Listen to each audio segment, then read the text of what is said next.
Sports की government listing करती है कौन सा प्रायोरिटी है कौन सा नॉन प्रायोरिटी है, इक्वेस्ट्रियन प्रायोरिटी है। इक्वेस्ट्रियन में अगर मेजरली देखा जाए तो इंडिया में 5 डिसिप्लिन्स आते हैं। हमारे दिमाग में आता है सोफिस्टिकेटेड, लेविश, एक्सपेंसिव, इस तरीके के शब्द हमारे दिमाग में आते हैं। क्रिकेट देख रहे हैं तो बैट खरीद के ला सकते हैं, प्लास्टिक का भी बैट मिल सकता है, प्लास्टिक घोड़ा खरीद के कैसे लाएंगे? इस ज़िद्दी दिल ने एक और ज़िद्दी दिल को पहचान ही लिया, और आज के हमारे पॉडकास्ट के जो गेस्ट हैं अहमद अफसर जी, जिन्होंने एक पर्टिकुलर गेम को अपना पूरा जीवन दिया, जीवन के साथ साथ अपनी डेडिकेशन, अपना पैसा, और इंडिया लेवल पे उस गेम को रिकॉग्नाइज कराने का काम लिया। उन्होंने उसका दावेदारी उठाई है, इंडिया में उस गेम को रिकॉग्नाइज कराया, पर इंडिया से इतने अच्छे प्लेयर्स वर्ल्ड लेवल पे ला कर दिए हैं कि जिसकी हम जब गिनती करेंगे तो हमारी शायद वो लिस्ट छोटी पड़ जाएगी। लेकिन आज अगर मैं इस गेम की बात करती हूँ और अहमद अफसर जी की बात करती हूँ, तो ये जो दोनों का कॉम्बिनेशन है, ये इट्स इंटरलॉकिंग ब्रिक की तरह कॉम्बिनेशन बैठा है यहाँ पे। और जितना भी डिस्कशन निकल कर आया है, क्योंकि हम यहाँ पर आज बात कर रहे हैं इक्वेस्ट्रियन गेम की, और जो बहुत ज़्यादा कॉमन नहीं है, पर इस गेम को कॉमन बनाने का ज़िद उठाया है अहमद अफसर जी ने। और इस पॉडकास्ट में हम जानेंगे कि कैसे कैसे उन्होंने स्टेप्स उठाए हैं, क्या क्या स्ट्रगल उन्होंने देखा है, और उनके ज़िद्दी दिल ने कभी भी उन्हें रुकने नहीं दिया। अहमद अफसर जी, आज कैसे हैं आप? Very nice. कैसा चल रहा है आपका? बहुत अच्छा चल रहा है। जितना भी हमारा बात हुआ है, हम आज बात कर रहे हैं इक्वेस्ट्रियन की। बिल्कुल। और सबसे पहले तो हमें ये बताएं कि ये है क्या?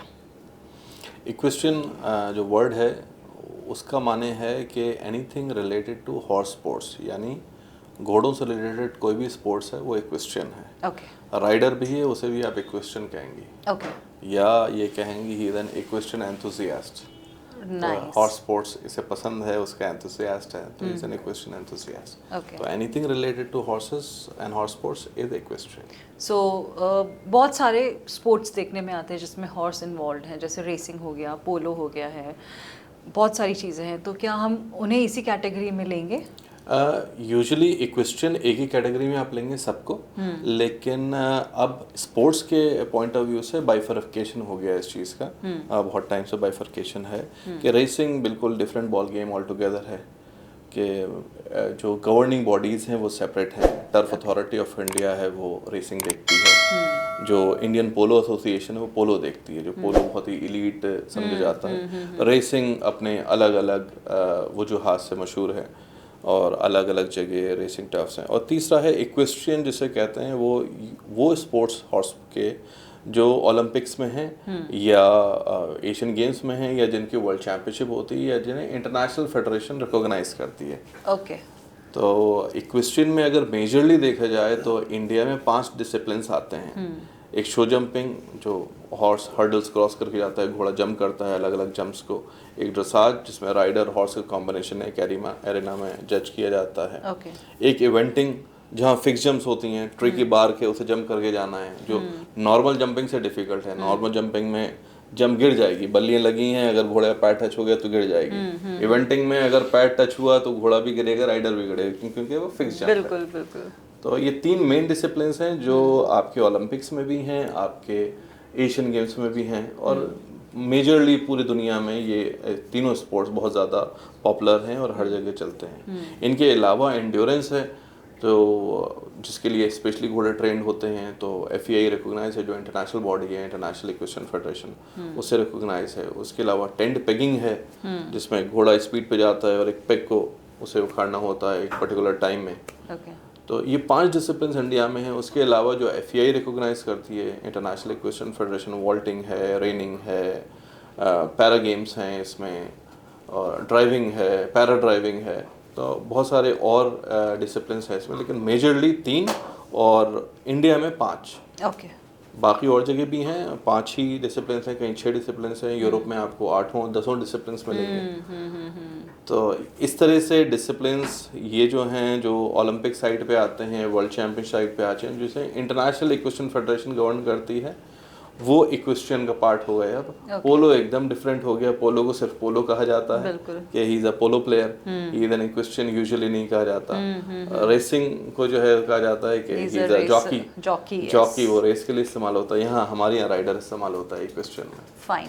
सो जैसा बोलने में आता है ना कि इट्स अ वेरी लेविश, और यू नो जब भी हम हॉर्स से रिलेटेड किसी जैसे इक्वेस्ट्रियन की अगर हम बात कर रहे हैं, हमारे दिमाग में आता है सोफिस्टिकेटेड, लेविश, एक्सपेंसिव, इस तरीके के शब्द हमारे दिमाग में आते हैं। क्यों? सबसे पहली बात कि ये स्पोर्ट के फॉर्म में ज़्यादातर यूरोप में प्रिवेलेंट है। तो यूरोप में क्योंकि लोग एक्सपेंसिव कहते हैं, तो जिनके पास एक्सपेंस पे करने को होता है वही लोग अफोर्ड करते हैं। तो जो फिनिश है वो उस चीज़ से आती है। जी। जितना ज़्यादा you are in that society, तो फिनिश बढ़ती जाती है। तो वो आपके हर चीज़ में दिखती है, हर एटिकेट में, खाने में वो एटिकेट दिखता है, आपके बात करने में वो एटिकेट दिखता है, वही आपके स्पोर्ट में भी एटिकेट दिखता है। पहले क्रिकेट को भी जेंटलमैन्स गेम कहा जाता था। वो उन एटिकेट्स की वजह से कहा जाता था कि वो डिसिप्लिन फॉलो हो रहा है, सारी चीज़। वैसे ही इक्वेस्ट्रियन में है कि आपका एक यूनिफॉर्म होना चाहिए। कोई भी घोड़े पे ऐसे ही नहीं बैठ सकता, बिना हेलमेट के कोई नहीं बैठ सकता, बिना प्रॉपर यूनिफॉर्म के, बिना प्रॉपर बूट से कोई नहीं बैठ सकता। तो वो फिनिश उस चीज़ से आती है। जब आप किसी भी स्पोर्ट में एक डिसिप्लिन ले आए, देन इट बिकम्स एलीट, और फाइन या फिनिश जितनी भी आती है वो उस डिसिप्लिन की वजह से आती है। घोड़े को अच्छी तरह मेंटेन करें, राइडर अपने आप को अच्छी तरह मेंटेन करे, और पोस्चर अच्छा हो दिखाने के लिए। स्पोर्ट भी एंटरटेनमेंट आज की तारीख में है, तो जितने अच्छी तरह से हम अपने आप को दिखाएंगे, रिप्रेजेंट कर रहे हैं, उतना जो है परसीव किया जाएगा कि हाँ, this is something very big, very elite, very glamorous. Right, but why so like a commoner can not get into this game? Because वही वाली बात होती है कि when we were talking personal, so आपने बताया कि हॉर्सेस की कैटेगरी और उनको इंडिया में लाना, ट्रेन करना, और ये सब कुछ आपने बहुत अच्छे से बताया था। तो उसी के बारे में अगर हम और डिटेल में अगर बात करते हैं, लोग क्यों स्पोर्ट को नहीं जानते, क्यों नहीं आते? Definitely first thing is exposure. और कि एक्सपोजर ये, फॉर एग्जांपल किसी स्कूल में हर तरह के स्पोर्ट होते हैं यूजुअली स्कूल्स में, लेकिन हॉर्स राइडिंग नहीं होता क्योंकि जगह थोड़ी बहुत चाहिए, और कंपैरेटिवली लोगों को परसीव ये करते हैं लोग कि ये एक्सपेंसिव है, इस वजह से नहीं होता। अगर हॉर्स राइडिंग किसी स्कूल में है तो उसमें उनके लिए एक्सपोजर की कमी नहीं है। जितने बच्चे हैं, 2000-3000 बच्चे स्कूल में, उन्हें एक्सपोज हैं वो लोग उस गेम के लिए कि हॉर्स राइडिंग होती है, हॉर्स राइडिंग में ये स्पोर्ट्स होते हैं, ये कॉम्पिटिशन होते हैं। पूरे 3000 के 3000 बच्चे एक्सपोज्ड हैं। बिल्कुल। अगर कहीं नहीं है स्पोर्ट, इस वजह से वन, एक्सपोजर नहीं है, एक्सपोजर नहीं है तो नॉलेज नहीं है, नॉलेज नहीं है तो बच्चे उस स्पोर्ट में जा ही नहीं सकते। जब तक हम देखेंगे नहीं, टीवी पे आ रहा है क्रिकेट, हम देख रहे हैं तो दिल कर रहा है कि हम भी ऐसे खेल के देखें, बैट और बॉल ले आएंगे। यहाँ घोड़े को फ्लैट्स में लाना मुश्किल है, बड़े घर हों वहाँ लाना आसान है। पहले होते थे गाँव देहात में, आज भी होते हैं घोड़े लोगों के घर में। तो इस वजह से परसीव किया जाता है एक्सपेंसिव, एक्सपोजर की कमी, 1, 2 के इंटरेस्ट, जब तक एक्सपोजर नहीं होगा तब तक इंटरेस्ट नहीं आएगा। तो कमी रह जाती है। जो स्पोर्ट्स प्रमोट करने वाले लोग हैं, जैसे मैंने बताया, हम हुए और लोग हुए जो इस स्पोर्ट्स को प्रमोट करते हैं, तो हम उस लेवल तक या हर जगह स्पोर्ट को पहुंचा नहीं पाए, इस वजह से एक्सपोजर की कमी है। हम उस तरह के अचीवमेंट शायद नहीं ला पाए कि ओलंपिक मेडल अगर हमारा कोई जीत जाता तो हमारा एक अलग ब्रांडिंग होती इक्वेस्ट्रियन स्पोर्ट्स की, चाहे एक किसी डिसिप्लिन की होती। हाँ, हम टेंट पेगिंग में कर रहे हैं, टेंट पेगिंग बहुत अच्छा कर रहे हैं, वर्ल्ड चैंपियनशिप भी जीत रहे हैं, हम गोल्ड मेडल्स भी जीत रहे हैं टेंट पेगिंग में, एंड्योरेंस में भी जीत रहे हैं। लेकिन क्योंकि एक्सपोजर नहीं है बहुत सारे लोगों को, इवन मीडिया को भी बहुत सारा एक्सपोजर नहीं था पहले, इस वजह से उस स्पोर्ट को भी टेकअप नहीं किया जाता। अखबारों में भी प्रीफर किया जाता है उन स्पोर्ट्स को जिन्हें लोग पढ़ना पसंद करें। जिस स्पोर्ट को जानते ही नहीं है तो अखबारों में एक छोटा सा कॉलम आएगा, उसे कोई भी नजरअंदाज कर जाता है। बिल्कुल। यूजुअली क्रिकेट IPL चल रहा है तो वो लोग पढ़ना पसंद करते हैं, बड़ा हेडलाइन बन के आ जाता है, बड़ी हेडलाइन बन के। कहीं छोटा सा आया, आज भी अखबार में आया है, फिर थोड़ा बड़ा ही आया है कि मिस वोरा जो हैं जीत गई हैं और क्वालिफायर के करीब पहुंची हैं ओलंपिक के। तो ये एक न्यूज़ है। ग्रेजुअली जैसे जैसे लोगों को पता चलेगा तो लोग उसे परस्यू कर सकते हैं। और एक और जो मेन रीज़न है कि क्रिकेट देख रहे हैं तो बैट खरीद के ला सकते हैं, प्लास्टिक का भी बैट मिल सकता है, प्लास्टिक की घोड़ा बॉल मिल खरीद सकती के है। कैसे लाएंगे? घोड़ा खरीद के कैसे लाएंगे, जिस वजह से ये गेम इतनी आसानी से प्रोलिफरेट करना भी थोड़ा सा मुश्किल है एक ऑर्गेनाइजेशन के लिए। अगर फेडरेशन की बात करें उनके लिए मुश्किल है, तो फेडरेशन ऑल्सो नीड्स हैंड्स कि उन्हें स्ट्रेंथन किया जाए। मैंने अगर कहीं क्लब खोला तो मैं फेडरेशन के साथ एसोसिएट हुआ कि उनके रूल्स वगैरह फॉलो करूं और मैं डेवलप करूं उस गेम को। मुझ जैसे ऐसे कम से कम 1000-2000 लोग चाहिए जो अलग अलग जगह जो है इस गेम को बढ़ाएं, अपने अपने शहरों में इस गेम को बढ़ाएं, अपने शहरों में एकेडमीज खोलें, या एटलीस्ट पॉइंट 1 पे, लेवल 1 पे एक्सपोजर है और फैसिलिटी है। अगर एक्सपोजर है, फैसिलिटी है, फिर ग्रेजुअली जो बच्चे बड़े जो सीखना चाहेंगे वो सीखेंगे, जो पार्टिसिपेट करना चाहेंगे वो अलग अलग डिस्ट्रिक्ट, स्टेट, नेशनल या इंटर रीजनल लेवल्स पे जो है पार्टिसिपेट करेंगे। तो उस हिसाब से एक्सपोजर बढ़ेगा, फैन बेस भी बढ़ेगा और स्पोर्ट बढ़ेगा। पर फिर भी जैसे पहले एक टाइम था जहाँ पे क्रिकेट भगवान, मतलब जिसको बोलते हैं ना कि दुकानें तक बंद हो जाती थी कि क्रिकेट अगर इंडिया पाकिस्तान का मैच हो गया तो समझो पूरा ठप पड़ गया मामला। एक टाइम पे ऐसा ही समय हॉकी ने भी देखा, इंडिया में फुटबॉल ने भी देखा है। आफ्टर क्रिकेट रेसलिंग भी चमका, शूटिंग भी चमका, जिम्नाजियम भी आया। बहुत सारे गेम्स को लोगों ने ऑप्ट करना स्टार्ट भी किया, मतलब आफ्टर क्रिकेट, मतलब कि चलो क्रिकेट नहीं तो ये ऐसे ऑप्शंस हैं। Why not this game? Because being a parent, मतलब जब हमारी बात भी हो रही थी तो मैंने ये बताया था कि मुझे अपनी डॉटर को अगर कराना है कोई गेम में तो जो मैंने आपको गेम्स बताया वो दिमाग में आए, ये स्पोर्ट नहीं आया। बिल्कुल। क्यों? मतलब जिसको कहते हैं ना कि ये उस लेवल पे कॉमन क्यों नहीं हुआ है अभी तक? अगर आप लोग जिस तरीके की बात कर रहे हैं कि एक टाइम पे बहुत एक्सपेंसिव होता था, लेकिन फेडरेशन ने ऐसे काम भी किए कि जहाँ पे 1000, 2000, 5000 में भी बच्चा सीख रहा है और सीख सकता है, लेकिन फिर भी पेरेंट्स का कहीं ना कहीं या बच्चों का खुद का जो भी रहता है कि क्यों अभी तक इस स्पोर्ट्स को उस लेवल पे पॉपुलैरिटी नहीं मिल पाई है कि एक कॉमन ईयर भी इसको ऑप्ट कर सके। इकोसिस्टम की बात होती है, थॉट प्रोसेस की बात होती है, और जो मैंने आपसे पहले भी कहा, एक्सपोजर की बात होती है। पहले एक्सपोजर नहीं था, अब ग्रेजुअली बहुत लोगों की मेहनत शामिल है इसमें, इंडिविजुअल्स की मेहनत शामिल है, प्राइवेट ऑर्गेनाइजेशंस की मेहनत शामिल है, डेफिनेटली फेडरेशन का सपोर्ट भी रहता ही है। तो वो चल के रिसेंटली एशियन गेम्स में जैसे मैंने बताया आपको, गोल्ड मेडल इंडियन टीम ने 4 राइडर्स ने गोल्ड मेडल जीता, इंडिविजुअली एक ने ब्रॉन्ज जीता, वो भी ड्रेसाज में, जिसमें समझा जाता था इंडिया कर ही नहीं सकता। इंडिया पहले भी एशियन गेम, कोई ऐसा एशियन गेम्स मुझे नहीं याद, शायद हो, मतलब लेटली जितने एशियन गेम्स हुए हैं कि इंडिया का इक्वेस्ट्रियन में मेडल ना हो। इक्वेस्ट्रियन इवेंटिंग में इंडिया कुछ नहीं तो ब्रॉन्ज मेडल आता ही आता था। ओके। तो 2006 दोहा एशियन गेम्स की बात करें, उसके बाद की बात करें, उससे पहले की बात करें, ब्रॉन्ज मेडल कहीं ना कहीं इवेंटिंग में आया है। इवेंटिंग में क्यों आया है और ड्रेसाज में क्यों नहीं आ सकता था? तो इवेंटिंग में इसलिए आया है, उसमें डेयर डेविल राइडर्स चाहिए आपको, ओके, शेरदिल राइडर्स चाहिए, और उसमें रिस्क ज़्यादा है।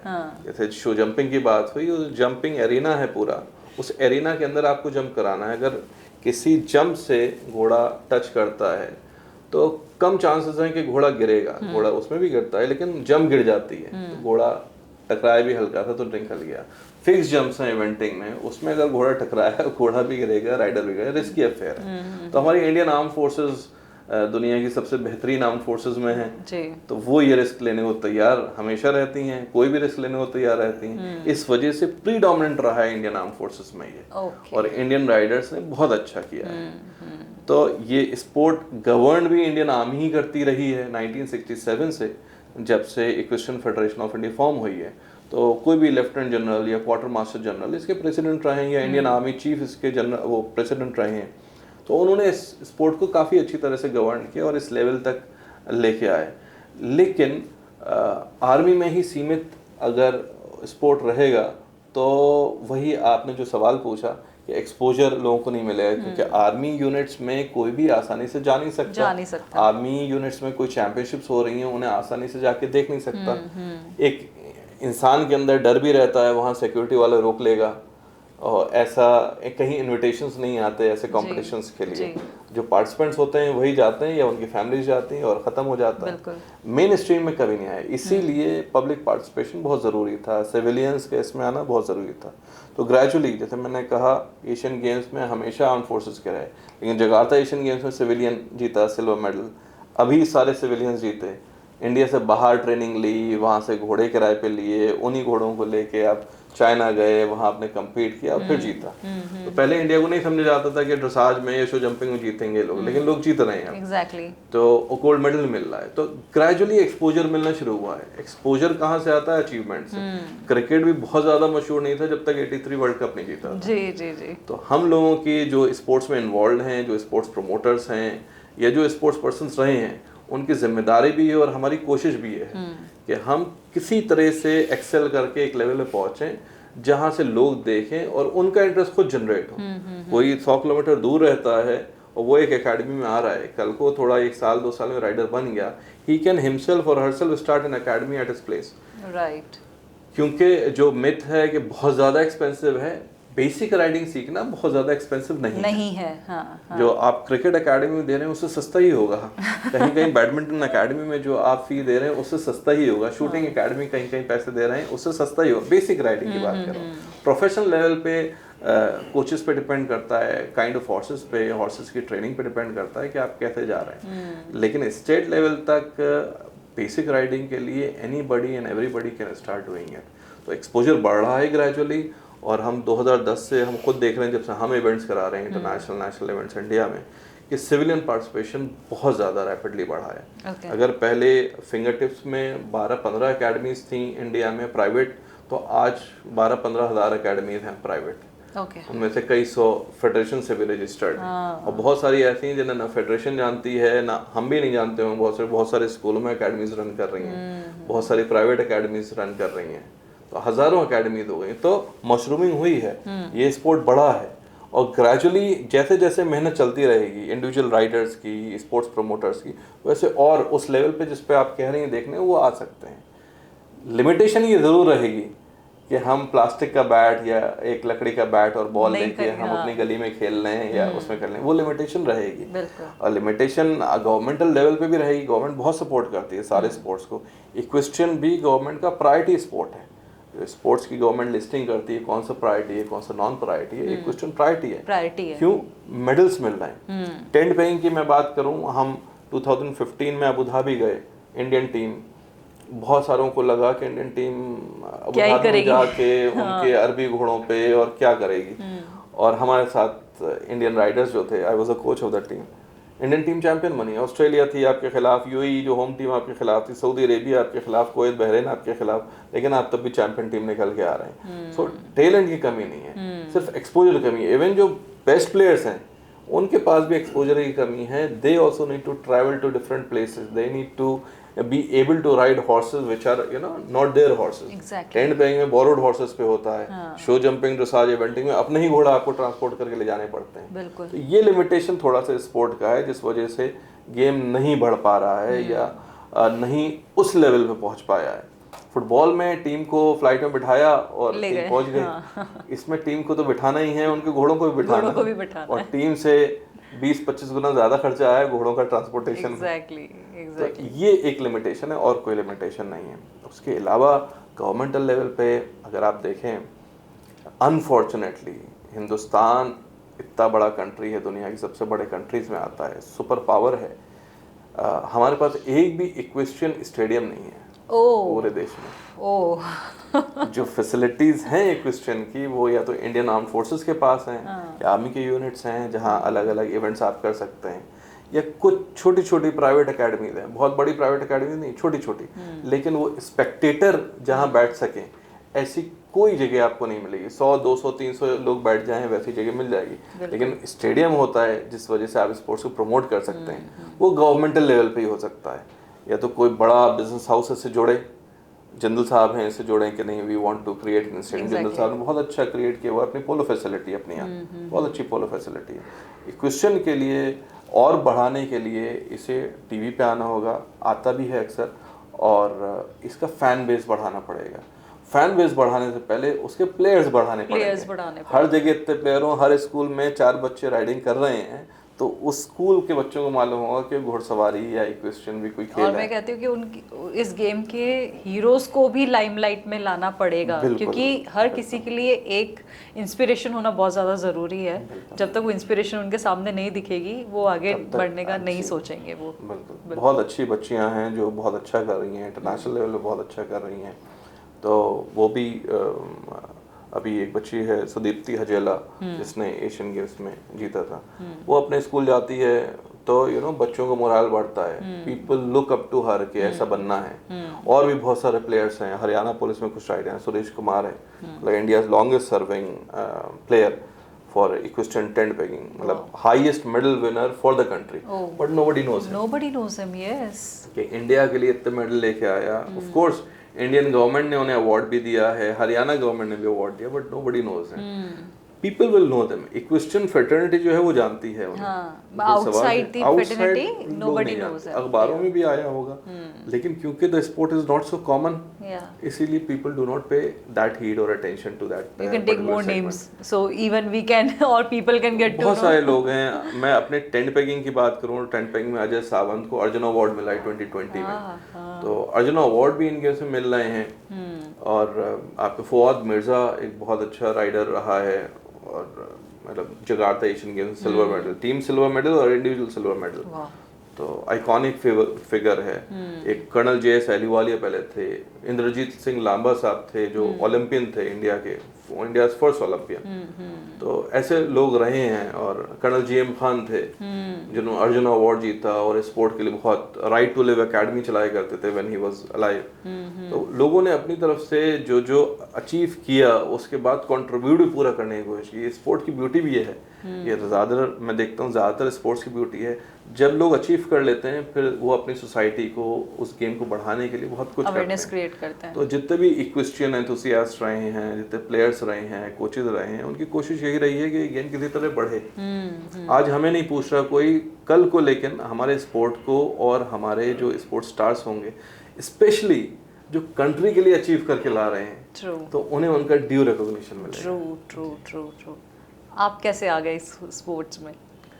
हम स्पोर्ट में आ गए प्रोबेबली जीन्स में है। हमारे दादा जज थे, वो घोड़े रखा करते थे, वो हमने सिर्फ सुना है, तो वो एस्पिरेशनल वैल्यू थी। मेरी पैदाइश से पहले ही उनका इंतकाल हो गया था। फिर मैं पला बड़ा मिडिल ईस्ट में हूँ, तो वहाँ घोड़ों का बहुत ज़्यादा क्रेज है। वहाँ तो इजीली अवेलेबल हो जाता है। वहाँ इजीली अवेलेबल है, मतलब anybody can go and ride, वो वाला सिस्टम है। फिर when I came back to India, as I earlier said, कि my father wanted his children to learn भारतीय सभ्यता, संस्कृति, संस्कार, and he thought no better place than India itself. Obviously. तो उन्होंने इंडिया भेज दिया। कहीं भी दुनिया में जा सकते थे, उन्होंने इंडिया भेज दिया कि नहीं वहीं जाओ। और अलीगढ़ यूनिवर्सिटी में आए हम, वहाँ हमने पढ़ाई की, अपनी ग्रेजुएशन पोस्ट ग्रेजुएशन वहीं से की। वहाँ एक राइडिंग क्लब है यूनिवर्सिटी का, सेंट्रल गवर्नमेंट की यूनिवर्सिटी है, और वहाँ हमने ज्वाइन किया राइडिंग, और उसने बड़ा एक्सपोजर दिया। बहुत अच्छी सीख वहाँ से मिली राइडिंग के बारे में, राइडिंग मैनेजमेंट के बारे में, हॉर्सेस के बारे में, इवेंट्स के बारे में, कौन कौन से इवेंट्स होते हैं नेशनली हम वहाँ से रिप्रेजेंट करने। पहले बड़ा आसान था कि कोई भी राइडर नेशनल गेम्स में जा सकता था, खुद से जा सकता था। पहले इंटीमेट किया फेडरेशन को, और जो है डायरेक्टली नेशनल चैंपियनशिप में या नेशनल इक्वेस्ट्रियन चैंपियनशिप के लिए तुम जा सकते हो। उसमें गए, बड़ा एक्सपोजर हुआ, जीते बहुत सारी जगह, तो इंटरेस्ट और बढ़ता गया। हल्की सी जीत भी आपको मिलती है, रे ऑफ होप मिलती है, फिर आप और आगे बढ़ते हैं। हाँ। तो उस यूनिवर्सिटी ने हमें बहुत वो किया, and it was the cheapest in the world at that time in that university. मतलब हम साल भर का 300 रुपये फीस थी। कितना? एक साल की एक स्टूडेंट की 300 रुपये फीस। ओह अच्छा।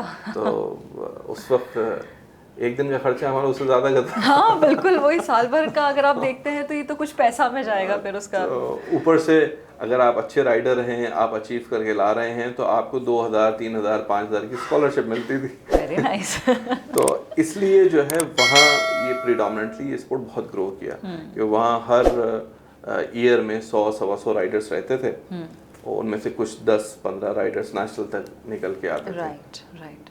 तो that was the laying stone, foundation stone कि हम इस चीज़ में आगे बढ़े।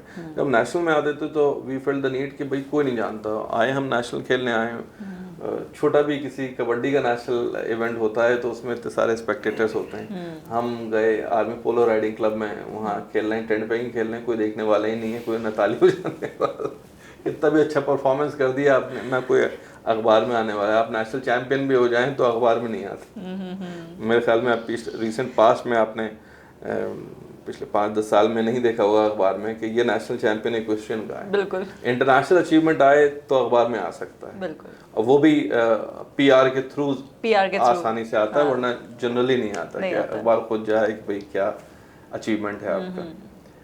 तो वो लेइंग फाउंडेशन स्टोन रहा। उसके बाद हमें एक नीड लगी कि एक्सपोजर कैसे मिले। एक्सपोजर तभी मिलेगा जब इंटरनेशनल टूर्नामेंट्स होंगे या टूर्नामेंट ज़्यादा होंगे। पहले बहुत कम कॉम्पिटिशन्स होते थे इंडिया में। 2009-10 की बात कर रहा हूँ। नेशनल चैंपियनशिप टेंट पेइंग की अलग होती है, जंपिंग की अलग होती है, इवेंटिंग की अलग होती है, ड्रेसाज की अलग होती है, एंड्योरेंस की अलग होती है, इन 5 डिसिप्लिन। उसके अलावा कोई स्पोर्ट पूरे साल भर में एक इवेंट। अब साल भर में आप एक इवेंट खेलेंगे तो उस दिन you could be very good और you could be very bad, लेकिन आपका सही टैलेंट नहीं आता। देयर वाज अ नीड कि अलग अलग जगह लोग इवेंट करें। और बुरा बहुत लगता था कि भाई हमारा स्पोर्ट है, और जिसके स्पोर्ट होता है उससे ज़्यादा बुरा लगता है, वो ज़्यादा पैशनेट होता है कि हमारा स्पोर्ट आगे बढ़े, लोगों तक पहुँचे। जी जी।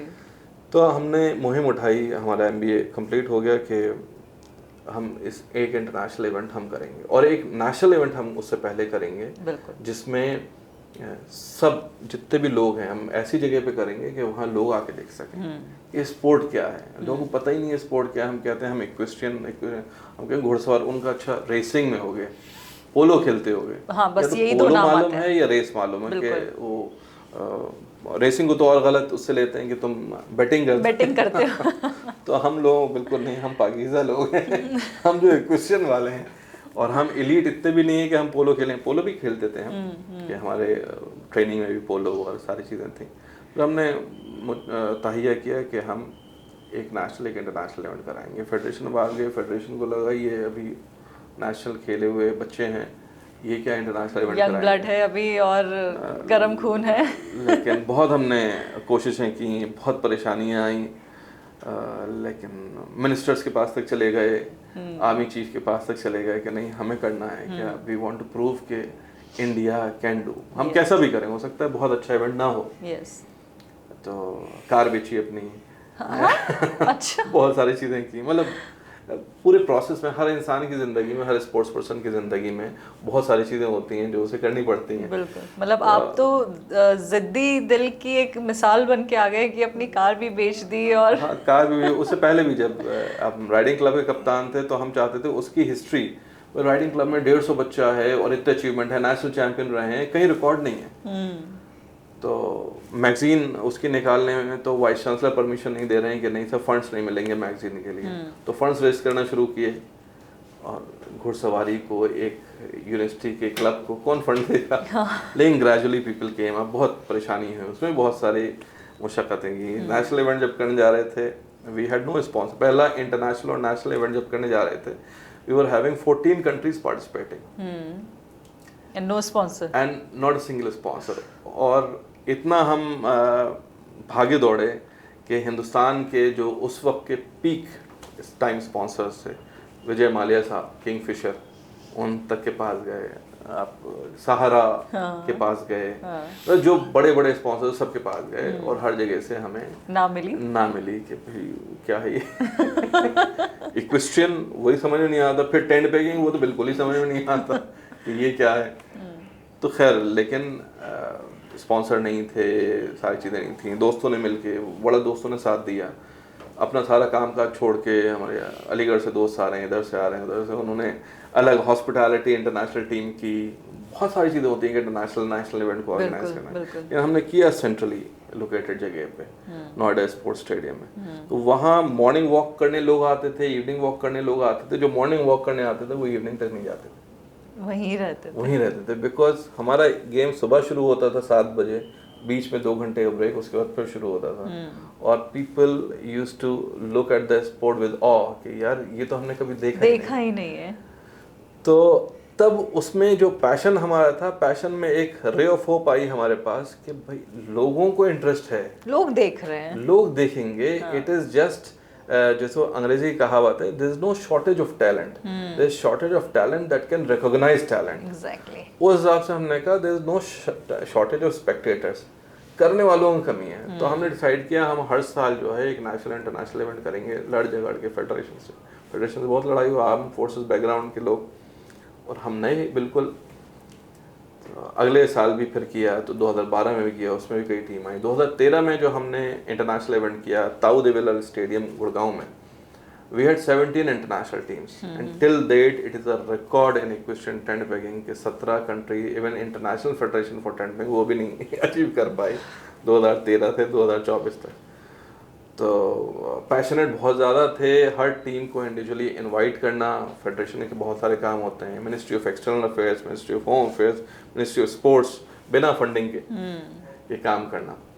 ग्रेजुअली आपको एक बार बताऊँ, 2010 में गवर्नमेंट थी, स्पोर्ट्स मिनिस्टर से मिले, we didn't receive a single fund from the government. Then how you managed, like car बेची, कुछ और बेचा, ज़मीन कहीं थी, नौकरी छोड़ी, तो फादर बाहर थे।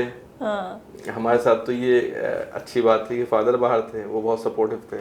दोस्त थे, उन्होंने काफ़ी सपोर्ट किया। मतलब जिन चीज़ों में खर्चा होता है आदमी का, मैन पावर सबसे ज़्यादा, ट्रेंड मैन पावर, उनमें दोस्तों ने साथ दिया। nice. गौरव वशिष्ठ साहब आ गए अलीगढ़ से अपनी गाड़ियाँ लेके, 4 गाड़ियाँ लेके, कि भाई जो प्रोमिनेंट लोग हैं वो इस गाड़ी में जाएंगे, बाकी एयर कंडीशन बसेस की हुई हैं टीम्स के लिए। तो ऐसे ऐसे चीज़ हुई। एक इंटरनेशनल इवेंट हो रहा है जिसमें हमें छोटी छोटी चीज़ें अरेंज करके, कोलाज बना के हमने वो किया, तो बड़ा मज़ा भी आता था। और क्योंकि आपके साथ दोस्त होते हैं, आपके साथ सपोर्ट सिस्टम होता है, तो इवेंट किया। 2013 में जैसे मैंने बताया, 2012 में जब हमने 2010 का इवेंट कर लिया, तो गवर्नमेंट के पास बार बार जाते रहे, जो भी मिनिस्टर बदलते रहे उनके पास बार बार जाते रहे। तो 2012 में धक्का लगाते लगाते पहली बार हमारे पास इंटरनेशनल इवेंट के लिए 6 लाख रुपए गवर्नमेंट ने sanction. Very nice, there is a big, जिसको बोला अचीवमेंट, इट बहुत अचीवमेंट था हमारे लिए कि something is better than, at least government is recognising the sport, at least it started somewhere. मतलब फेडरेशन भी हैप्पी कि भाई अब गवर्नमेंट की तरफ से सिस्टम शुरू हो गया।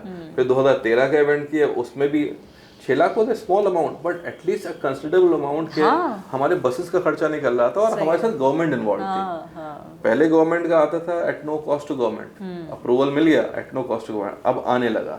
तो धक्का मारते रहे, मेहनत करते रहे, ये चीज होती। इस बीच में हम क्या करते रहे, अलग अलग जगह अकेडमीज खोलते रहे, अपनी खोलते रहे, उसके अलावा अपने जान पहचान के जो भी राइडर आया, कोई रिटायर हो गया आर्मी से, उनसे कहा तुम वहाँ खोल लो, उस स्कूल में खोल लो, स्कूलों से जाके मिले दूसरों के लिए कि आप इन्हें लिए ये अकेडमी खोलेंगे, आपके बच्चे कल को नेशनल चैंपियन बनेंगे। तो कर करके आज माशाल्लाह हमारे भी कुछ एफर्ट्स थे, बहुत सारे और लोगों के, कई 100 लोगों के एफर्ट्स हैं, ये हज़ारों अकेडमी थे हिंदुस्तान में आए, और ये स्पोर्ट मशरूम कर रहा है। फिर 2015 में इंडियन टीम को बाहर जाना था, अगेन गवर्नमेंट ने नहीं वो किया, हम गए गवर्नमेंट बाहर, स्पोर्ट्स अथॉरिटी ऑफ इंडिया भी गए, ministry of youth affairs and sports गए, मिनिस्टर से भी मिले, बहुत अच्छे minister, I won't like to name him, तो उससे मिले, कुछ फ़ायदा नहीं हुआ, at no cost to government. तो हम स्पॉन्सर करके ले गए, हमारे एक दोस्त थे, उनका कोई नहीं, इंडियन टीम है, यूपी बिहार की टीम नहीं है, इंडियन टीम है, ठीक है, जो खर्चा होगा हम देखेंगे। तो वैसे करके टीम को ले गए, वही अबू धाबी में फेडरेशन भी समझ रही थी कुछ आएगा तो है नहीं, ट्रू। गए वहाँ चैंपियन बन गए, तो मिनिस्टर को हमने फ़ोन किया ऑफिस में कि भैया ऐसे मिलना चाहते हैं आपसे, हमारी टीम चैंपियन बन के आई है। वो वर्ल्ड कप क्वालिफायर था, क्वालिफायर में टीम नंबर 1 टेबल पे थी और हमारी टीम क्वालिफाई कर गई। वर्ल्ड कप जाना था इजिप्ट, गवर्नमेंट ने पूरा पैसा दिया, everything was taken care by the government. Very nice. I mean this is how you guys have struggled to it, कि इतना स्टेप लेते कि एक टाइम ऐसा भी आया कि government has started recognising and then after sponsoring and giving that place जो उसकी डेफिनेटली ड्यू प्लेस है। हाँ। तो गवर्नमेंट को भी दिखाना पड़ता है कि हाँ स्पोर्ट में आ सकता है कुछ। Yes. और गवर्नमेंट ये कोई भी तभी इंटरेस्ट लेता है कि अगर टैलेंट आपको देखेगा तो आप इन्वेस्ट भी करोगे, स्पॉन्सर भी तभी आएगा जब उन्हें लगेगा कि हाँ True. कोई चीज़ हो रही है। ट्रू। तो 2016 से गवर्नमेंट की फंडिंग शुरू हो गई। अब जब भी इंडियन टीम बाहर जाती है, गवर्नमेंट ऑफ इंडिया की तरफ से जाती है, वही स्पॉन्सर करती है। बिल्कुल। फेडरेशन को पैसा खर्च करने की ज़रूरत नहीं पड़ती बाहर जाने के लिए। बिल्कुल बिल्कुल। इवन इंडिया में जो कोचिंग कैंप्स होते हैं उसका भी गवर्नमेंट पैसा देती है। Very nice. तो विच इज़ वेरी गुड। ऊपर से हमारे टेंट पेगिंग के लिए, क्वेश्चन टेंट पेगिंग के लिए हमें 2020 में अर्जुन अवार्ड मिला। वो बंदा जिसे एयरपोर्ट पे वीज़ा में ज़रा सी एक गलती की वजह से रोक दिया गया था, और हमने अबू धाबी में जाके इंटरनेशनल इवेंट रोक दिया कि हमारी इंडियन टीम नहीं खेलेगी जब तक हमारा प्लेयर नहीं आ जाएगा, आप उसके वीज़ा का अरेंजमेंट करिए। वहाँ के शेख ने फ्राइडे के दिन जो छुट्टी होती है वहाँ, उस दिन उसका वीज़ा अरेंज किया। वो बंदा आया और बंदा आते ही गोल्ड मेडल जीत गया। This is the power. This is the power of sport. और वो बंदा जो गोल्ड मेडल जीता उसे 2020 में अर्जुन अवार्ड मिला। वाह, वेरी नाइस, तो वेरी कट इंस्पायरिंग। शॉर्ट करके आपको बता रहा हूँ, बहुत जी। लंबी कहानी हो जाएगी। जी जी जी तो ऐसे स्टेप बाय स्टेप चीज़ें बढ़ रही हैं जी।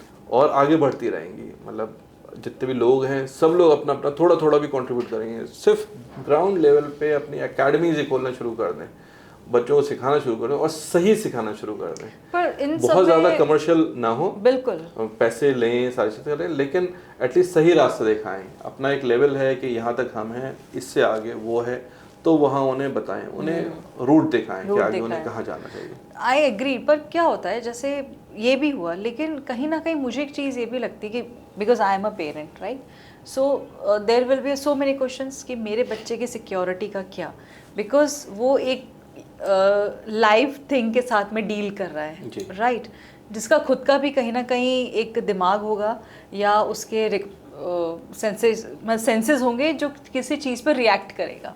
बिल्कुल। तो वहाँ पे मेरे बच्चे की सिक्योरिटी का क्या, मतलब हर पेरेंट का एक क्वेश्चन हो सकता है ये। हर जगह जहाँ भी एकेडमी चलती है, यूजुअली मतलब मैंने जहाँ देखा है, ट्रेन घोड़े लेके आते हैं जी। और आपको बहुत ही ज़्यादा टेक्निकलिटी में जाएं, जो ट्रेड सीक्रेट है स्कूल्स में, इनिशियली जब कोई बच्चा राइडिंग नहीं जानता, यूजुअली एजेड घोड़े लेके आते हैं। ओके। के घोड़े घोड़ियाँ जिसमें जो है ऑलरेडी वेल ट्रेंड होते हैं और ट्रेंड हैं, उसके बाद भी कोचेज ने उसे ट्रेन किया। व्हेन दे इंश्योर के घोड़े की आदत खराब नहीं है, इस पे कोई भी राइड कर सकता है। इस पे 4 साल का बच्चा भी राइड कर सकता है, इस पे 70 साल का आदमी भी राइड कर सकता है। तब वो जो है उसे परमिशन मिलती है कि भाई आप यहाँ एकेडमी खोलें और चलाएं। घोड़े की ट्रेनिंग पैरामाउंट होती है हमारे यहाँ, और हर आदमी, कोई भी नहीं चाहता कोई बच्चा गिरे या कोई भी गिरे। मैं भी राइडिंग कर रहा हूँ, मैं नहीं चाहूँगा मैं गिरूँ। ट्रू। और ट्रेन घोड़े यूजुअली नहीं गिराते हैं। हाँ। ट्रेन है, घोड़ा वैसे गिराता ही नहीं है, अनलेस हाँ। बहुत खड़ दिमाग है। इंसानों में बहुत सारे दिमाग के अलग होते हैं, कुछ कुछ दिमाग के अलग होते हैं, लेकिन घोड़ों में 90% उनका मिजाज नहीं होता गिराने का। They are made by God in a way that you know people can ride them, we can travel, we can play sports. तो ज़्यादातर ट्रेंड घोड़े होते हैं, कोई बच्चा नहीं गिरता। बच्चा गिरता है अपने डर की वजह से या जब तक नहीं सीखा होता। और इनिशियली वो कोचेज, वहाँ के ग्रूम्स, जो ट्रेनर्स होते हैं, कोशिश करते हैं कि बच्चे के इनिशियली साथ में रहें। ग्रेजुअली जैसे जैसे बच्चा की राइडिंग स्ट्रांग होती रहेगी, वो उससे दूर हटते रहेंगे और फिर इंस्ट्रक्शन से ही काम चलाएंगे। लेकिन जो पहले 2 महीने, 3 महीने, 6 महीने वो उसे पूरा ध्यान देंगे कि बच्चा चढ़े उतरे, जब राइड करे तो उसके साथ रहे। तो सेफेस्ट स्पोर्ट है। कोई पेरेंट को किसी को डरने की ज़रूरत नहीं, ना बच्चे को डरने की ज़रूरत है, ना बड़े को डरने की ज़रूरत है। जेंडर न्यूट्रल स्पोर्ट है हमारा, कि लेवल प्लेइंग फील्ड है। लड़की लड़के को सेम घोड़े पे ही compete करना है और जीतना है उसी पे खेलना है, उसी पे प्रैक्टिस करनी है, तो कोई भी जीत सकता है। और रिकॉर्ड, जैसे लास्ट टाइम बताया मैंने, वर्ल्ड रिकॉर्ड ये है कि बच्चियां या फीमेल्स ज़्यादा अच्छा करती हैं ओलंपिक लेवल पे या इंटरनेशनल लेवल पे बनस्बत मेल्स के। ऑलवेज, क्योंकि ऑलवेज और स्पोर्ट्स में भी है, लेकिन ऑल स्पोर्ट्स में जेंडर न्यूट्रल स्पोर्ट्स नहीं। शूटिंग में लेडीज का अलग है, जेंट्स का अलग है, क्रिकेट में, हर ज़्यादातर स्पोर्ट्स में अलग है। सभी स्पोर्ट्स में ऐसा होता है। इसमें लेवल है। प्लेइंग फील्ड है। लेवल प्लेइंग फील्ड में आप अचीव कर रहे हैं, that means you are doing something great. Nice. That means you are more talented. True. You are training your horse, you are training a living being in such a way that you are more compassionate, and the living being wants to give you in return his love in a way of giving you an honor by winning you a medal or something. So what is the age, like अगर हम बात करते हैं कि कौन सी as, starting as हम लोग कह सकते हैं कि इस एज से बच्चा स्टार्ट कर सकता है सीखना? एंड यहाँ पे सिर्फ मैं बच्चे की नहीं कर रही हूँ, क्योंकि आपसे जब मैं डिस्कस कर रही थी बहुत सारी परतें खुली है मेरे दिमाग में स्पोर्ट्स को लेके कि इवन मैंने मजाक में आपको बोल दिया था कि ये तो मैं भी कर सकती हूँ, बिल्कुल यू कर सेड सकते कि आप हैं। कर सकते हो। तो वही मैं कि कौन सी एज से बच्चा स्टार्ट कर सकता है, कोई भी इंसान अगर इसको स्पोर्ट्स में आना है तो क्या? मैं अपनी एकेडमी की बात करता हूँ और हिंदुस्तान और वर्ल्ड वाइड जनरल बात करता हूँ, 3 साल की एज से लोग यूजुअली एक्सपोजर देना शुरू कर देते हैं, पकड़ के चलाना, ओके। कि बच्चे का और पेरेंट दोनों का डर निकल जाता है। टाइम होता है कि टाइम जो है अगर पेरेंट्स के पास है then it is best to start at an early age. Right. 3 साल की बच्ची है एक हमारी आरना कालरा, वो राइड करती है, बड़े मेडल जीते, दिल्ली हॉर्स शो में मेडल जीते, गाजियाबाद हॉर्स शो में मेडल जीते, 3 साल की बच्ची। तो of course with the help of a supporter, gradually ऐसे ही डेवलप होता है। राइट। तो ये 3-4 साल की एज है जिससे बच्चे स्टार्ट कर सकते हैं, मतलब फुल फ्लेजेड आप उन्हें नहीं छोड़ें कि जो आपने उन्हें घोड़े छोड़ दिया, लेकिन हेल्पर की मदद से वो जो है अच्छा करते हैं। तो वहाँ से एक्सपोजर शुरू होगी ग्रेजुअली, वंस दे बिकम 4, 5, 6 तो ऑटोमेटिकली खुद घोड़ा चलाने लगते हैं, उन्हें सपोर्ट की भी ज़रूरत नहीं होती। चढ़ने उतरने में कभी कभी ज़रूरत पड़ती है, और टैग बांधने में, यानी सैडल वैडल सही होना चाहिए, सब आपको इंश्योर करना है, जो कोचेज़ हैं, ग्रूम्स हैं, उसके बाद वो बच्चे खुद कर लेते हैं। और ऐसे स्पोर्ट में ऐसे भी लोग हैं जो 40-45 साल की एज में आए और वो स्पोर्ट्स में बहुत अच्छा कर रहे हैं। राइडिंग में तो 60 साल के बाद भी लोग आए, और ओलंपिक मेडल विनर्स भी 60 साल के बाद ही बहुत सारे लोग बने, 61, 62, 63 में, एट द एज ऑफ 61 या 62 में बहुत सारे लोग ओलंपिक मेडल भी जीते हैं। ओलंपिक इज सुप्रीम लेवल कि आपके घोड़े की ट्रेनिंग भी वैसी होनी चाहिए, आपकी ट्रेनिंग भी वैसी होनी चाहिए, तब जाके आपको मेडल मिलता है। 18-20 साल का बच्चा, 25 साल की बच्ची, वो भी जो है मेडल जीतती है, और 62 साल का आदमी भी मेडल जीतता है। ट्रू। तो ये ब्यूटी है स्पोर्ट की। बिल्कुल। और एक लेवल प्लेइंग फील्ड पे खेल रहे हैं। बिल्कुल। वहीं 25 साल की बच्ची खेल रही है, वहीं 62 साल की लेडी खेल रही है, 61 साल का आदमी खेल रहा है, 18 साल का लड़का खेल रहा है। Beautiful game literally. सो ये ब्यूटी है इस गेम। सो अभी जैसे बात हो रही कि अकेडमीज, और पहले तो लोग घोड़े ही काम में लेते थे, सब कुछ है, tend to be ride horse, और ये अगर कोई बच्चा जिसके पास में फैसिलिटीज़ नहीं है, एंड नॉट इवन बच्चा, I am talking about anybody, because as you said कि कोई भी इस गेम को ऑप्ट कर सकता है if they want to opt it and they are not getting such sort of facilities, so like what suggestion you can give to those people who exactly want to go for it and they are not able to अगर जिस शहर में आप रह रहे हैं उस शहर में फैसिलिटी नहीं है तो इनिशियली बहुत कुछ नहीं हो सकता, लेकिन अगर आपकी छुट्टियां हैं, छुट्टियों पे आप किसी अच्छी एकेडमी पे आ जाएं, और आपको पता नहीं किससे कांटेक्ट करें, तो आप फेडरेशन से डायरेक्टली कांटेक्ट करें। फेडरेशन कैन असिस्ट कि आप करीब में सबसे कौन सी एकेडमी है, या डायरेक्टली मुझ जैसे आदमियों से जो स्पोर्ट में हैं किसी भी कॉल करके, सर मैं यहाँ रहता हूँ, नियर बाई कौन से अकेडमी, फेडरेशन के डेटा से चेक करके, जान पहचान वालों से पता चल सकता है कहाँ academy. Once you get the group, पहले आप देख लें आपका इंटरेस्ट कितना है, 6 महीने या 1 महीने राइडिंग की, कि हाँ मैं कर सकता हूँ। तो अगर जगह है किसी के पास तो वी कैन हेल्प आउट कि वहाँ एक छोटी सी एकेडमी ही खुल जाए, कि उसके बेसिक फाइनेंसेस निकल जाएं, घोड़ा मेंटेन करने के, बाकी चीज़ें कभी कभी घोड़े गिफ्ट भी लोग करते हैं, हम भी गिफ्ट करते हैं। अगर किसी को नई एकेडमी खोलनी है, 2 घोड़े गिफ्ट करने हैं, क्योंकि इनिशियली यू स्टार्ट विद 1 और 2 हॉर्सेस, वो भी करते हैं। रेस हॉर्सेस जब रिटायर करते हैं 8 साल की एज में, रेस हॉर्सेस रिटायर कर जाते हैं, वो बेस्ट हैं क्योंकि ऑलरेडी ट्रेन है। आपको उन्हें 1-2 महीने और ट्रेन करना है कि उनका मिजाज ठंडा हो, उन्हें सिर्फ दौड़ना नहीं है, उन्हें एरिना के अंदर आपने ट्रेन किया है, क्योंकि एरिना में तो दौड़ ही नहीं सकता ज़्यादा, आपने 60x20 या 60x40 मीटर का एरिना बनाया है, तो वो घोड़ा वहीं उसे आपने ट्रेन किया, वो सबसे अच्छा होता है। वो आपको सस्ते में घोड़ा भी मिल जाता है, हम किसी को गिफ्ट कर सकते हैं, लोग भी गिफ्ट करते हैं, और काफ़ी सदियों से करते आ रहे हैं गिफ्ट। तो किसी को खोलना है, पैशनेट है, तो गिफ्टिंग के भी ऑप्शंस हैं, अपनी एकेडमी खोल सकते हैं और लोगों का बेनिफिट हो सकता है, वरना फेडरेशन सपोर्ट मांग सकते हैं कि हमें सीखना है, वो सीख सकते हैं। ओके। आपने इंडिया में कितने ये इस गेम को लेके कितने बार आपने इसमें पार्टिसिपेट किया है? या बहुत बार 10 साल पार्टिसिपेट किया, और 2009 से इवेंट्स करा रहे हैं। और कितने इवेंट्स आपने करवा दिए हैं इंडिया में? हमने 5 इंटरनेशनल इवेंट्स इंडिया में कराए हैं, और 5 एशियन चैंपियनशिप्स इंडिया में कराई हैं, 1 वर्ल्ड कप क्वालिफायर कराया है इंडिया में, 1 वर्ल्ड चैंपियनशिप कराई है इंडिया में 2013 में। नेशनल चैंपियनशिप भी उतनी ही तकरीबन कराई। जब इंटरनेशनल हम कराते हैं उससे पहले नेशनल चैंपियनशिप कराते हैं, सो दैट एक फेयर सिस्टम हो इंडियन टीम भी सेलेक्ट करने का। नेशनल चैंपियनशिप हुई, उसमें टॉप 5 राइडर्स जो आए वही इंडिया को रिप्रेजेंट करते हैं। Right right right. तो ये मैं इक्वेशन टेंट पेइंग की बात कर रहा हूँ। जंपिंग के अलग वो हैं कि अलग मिनिमम एलिजिबिलिटी रिक्वायरमेंट है, तो उस हिसाब से जंपिंग की टीम सेलेक्ट होती है, ड्रेसाज की वैसे सेलेक्ट होती है। अलग अलग ऑर्गेनाइजर्स जो हैं इस अलग अलग नेशनल इवेंट्स को ऑर्गेनाइज करते हैं। हमने कई सारे ज़्यादातर जो वो किए हैं वो टेंट पेइंग के ऊपर किए हैं, क्योंकि हम जानते हैं ये गेम आगे तक जाएगा, इनएक्सपेंसिव है लोगों के लिए, और इसमें इंटरनेशनल जाना आसान है। आज कोई शुरू करे, आप शुरू करें आज, तो आपके लिए 2-3 साल में इंडियन टीम में आना आसान है।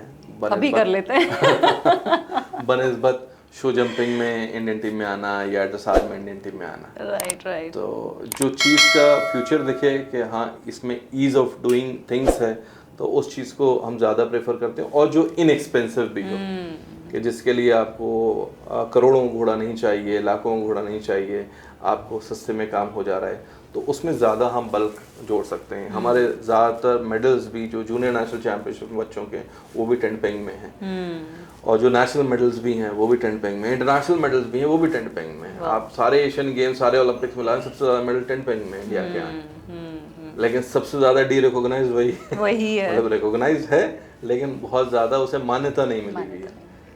लेकिन जिस दिन वर्ल्ड चैंपियनशिप जीतेंगे वो भी मान्यता मिल जाएगी। बिल्कुल, इंशाल्लाह। चलिए, थैंक यू सो मच, आपने हमें अपना इतना सारा समय दिया, और इतनी लेयर्स ओपन हुई हैं आज इस स्पोर्ट्स को लेके कि जहाँ पे लगता था कि नहीं, पर ठीक है, आज बहुत अच्छा लगा सर आपके साथ में बात करके। Thank you ma'am, thank you very much. आपका थैंक यू, क्योंकि आपने इस स्पोर्ट को लेके ये पॉडकास्ट करने का फैसला किया, वरना बहुत सारे लोग, ज़्यादातर लोग, मैंने आपसे भी यही सजेस्ट किया था, उन चीज़ों में पॉडकास्ट करें जो है ज़्यादा प्रोमिनेंट हो, ज़्यादा रीच तक पहुँचे। लेकिन आपका ये टेक था कि नहीं, हम उन चीज़ों को उजागर करना चाहते हैं जो चीज़ें कम लोग जानते हैं, सो दैट हम उस चीज़ को बढ़ावा दे सकें। तो थैंक्स टू यू। एक ज़िद्दी दिल दूसरे ज़िद्दी दिल को पहचानेगा, बस यहाँ पे वही वाली बात है। Thank you much, pleasure meeting. Same here, thank you.